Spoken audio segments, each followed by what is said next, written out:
what it's fake. Well, what's not fake? Reality TV's fake. Movies are fake. Television shows are fake. The news is fake. Nothing in this country is real anymore. So why are you going to get down on one form of entertainment and not any other? In that ring with me. Honestly, I did 9 years in the Army and thought I was the toughest son of a bitch on planet Earth. And first time I got in the wrestling ring, I puked twice. I knew pain at a different level. You think it's fake? Get in there. You want to say, oh, it's staged? Get in there. You know, I mean, put your money where your mouth is. If you're a triathlete if you're a triathlete and you're a cross-country runner and you want to talk all the shit on planet Earth, go ahead. But you won't last 45 minutes in there. For the people that say it's fake, when I first started my training, learning each moves, taking chops, taking bumps, the pain is real. That's what I can say. The pain is real once you feel it, because there's mornings I wake up and I feel like I got hit by a bus, even as a referee. It's pile driven, suplex, body slam. Pain's real. Have you been there? Have you gone? Have you been a part of it? Do you understand what the attraction is? There are so many things out there that are popular I'm not a fan of. You know, I don't get it. I don't bother with it, but there are things out there that just people go crazy for. Oh, you like wrestling? Excuse me? Yeah, I do. What do you like? Well, I like this. Well, I can come right back and tell you that what you like is garbage, but I don't know it. You have to be there. You have to experience it. Then you can make your opinion and say, well, I went to this one show I didn't like. Well, who was on the show? Where was it? Did you not like the wrestling? Did you not like the atmosphere? You know, were the chairs uncomfortable? Was the hot dog not cooked properly? Was the matches bad? Did they have too many matches? Did you look around and everybody was dressed like chairs? I love doing it, you know, being a part of this, even though I'm just an announcer now. But I love the fact that training, you know, it's like, even if when you're training, I mean, training's hard. I mean, school is hard. I mean, you get your ass kicked, but I mean, it's worth it. You feel like you accomplished something. It's like, I have a saying, it's like, even if you only get to half of Mount Everest, at least you knew that you were man enough to climb the mountain. So I mean, it's like, even if you don't get up to the top right away, you climbed the mountain. So. They're the lifeblood. Without them, there's no me. Without me, there's no them. It's a symbiotic relationship. With everything that goes on, that person who buys a ticket to come and see us wrestle is the reason we're here. And simultaneously, we were all fans. At one point, every single one of us was a fan. We loved this business. We loved watching it as kids. We wanted to grow up and do it. And that's the big thing that people have to realize is we're fans, and we're fans of the fans, because without them, this is empty. You know, this is empty. It doesn't matter.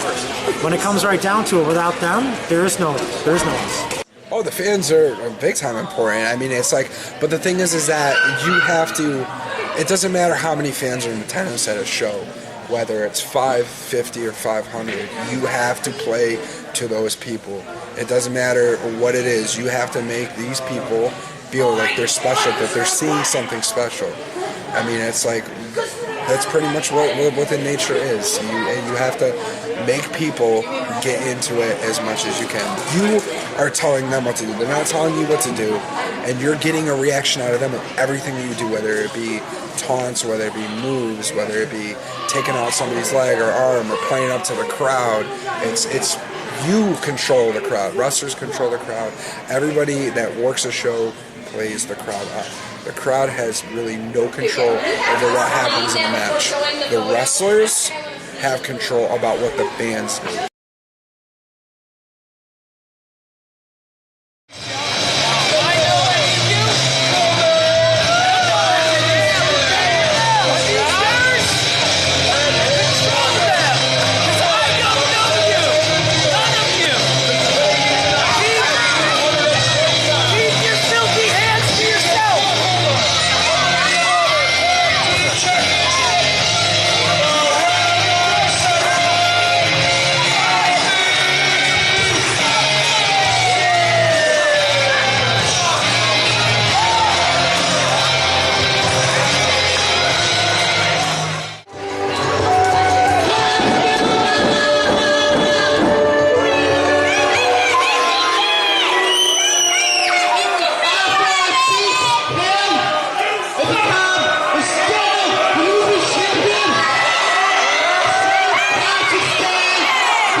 key. I mean, it's always good to get out there and wrestle in front of a crowd. The bigger the crowd, the better. I've wrestled in front of 4 people, and I've been in the ring in front of 900.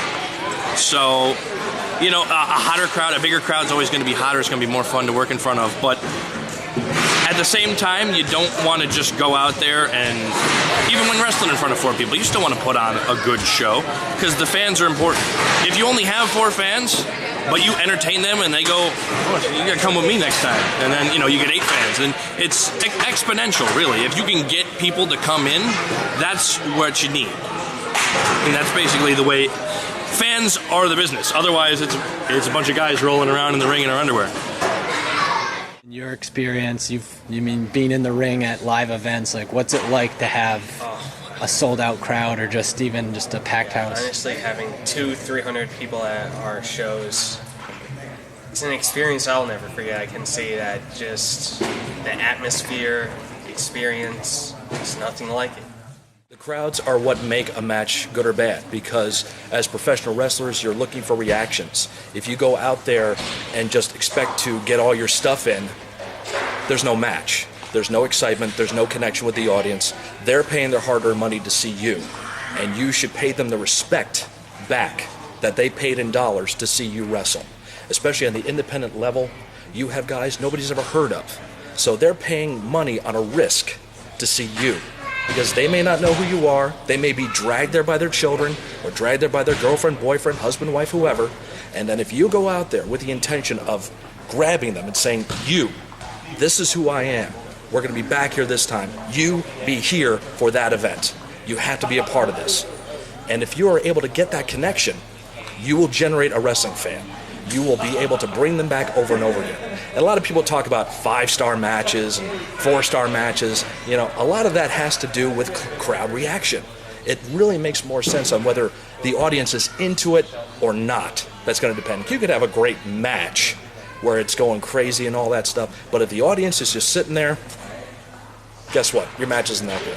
And the real test of any wrestling promotion is you look out in that crowd when you're wrestling, how many people are in the audience? Next show, how many more or how many less are there? And that will tell you how good your match was. I've watched it since I was a kid. It was always on the television. My parents never said not watch it. I was a huge fan of guys like Macho Man Randy Savage, Ricky Steamboat, Ric Flair, especially Ric Flair.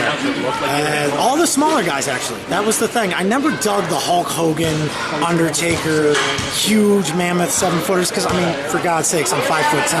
I'm short, fat, squatty, for Jesus Christ. But a guy like Ricky Steamboat, Macho Man Randy Savage, and then when I got older and understood wrestling a lot better, I took to guys like Chris Benoit, Eddie Guerrero, Jericho, especially, huge person, and of course the Heartbreak Kid, Shawn Michaels. Everyone who is a smaller guy can emulate him. One of my friends who also used to work as a manager and ring announcer, Kenny Casanova, said he knew about In Your Face Wrestling and they were looking for referees. He's like, are you interested?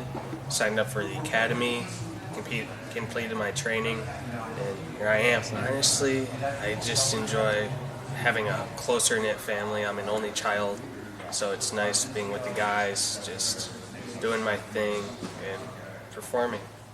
Well, my parents always took me to wrestling when I was a kid. I can remember going up to Glensville Civic Center and I saw Hogan and Boss Man inside the old blue cage. Oh, yeah. And, it was always something that I enjoyed. Then we moved out to the middle of the woods and we could never see wrestling. So I actually got out of it for a very long time.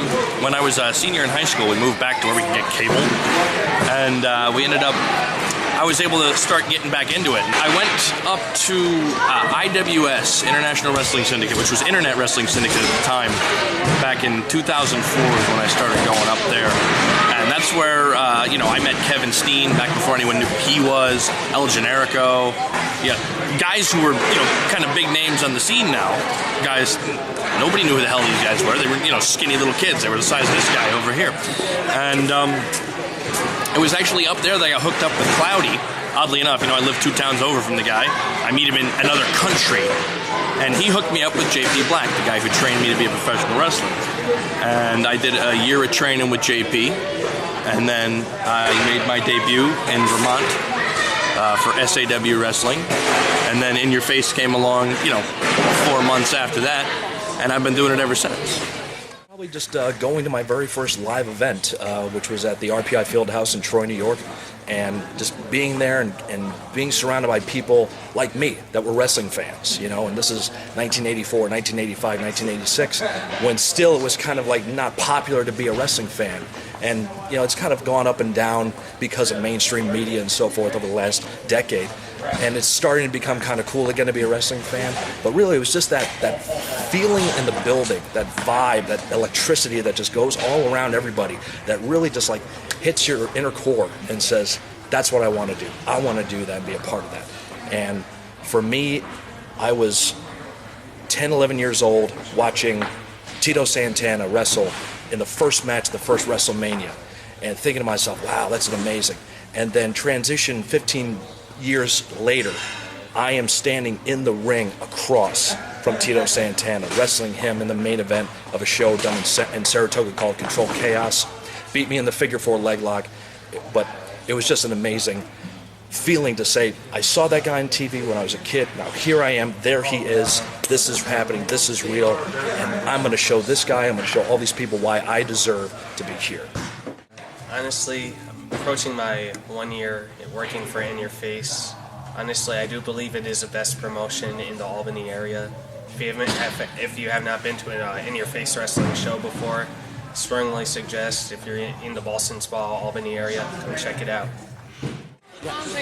Thank you to the fans who support independent wrestling. Recently, a man passed away, a great legend, Paul Bearer, and he was quoted as saying that independent wrestling is the grassroots of the industry, and without it, the grass dies. Without the fans, independent wrestling dies.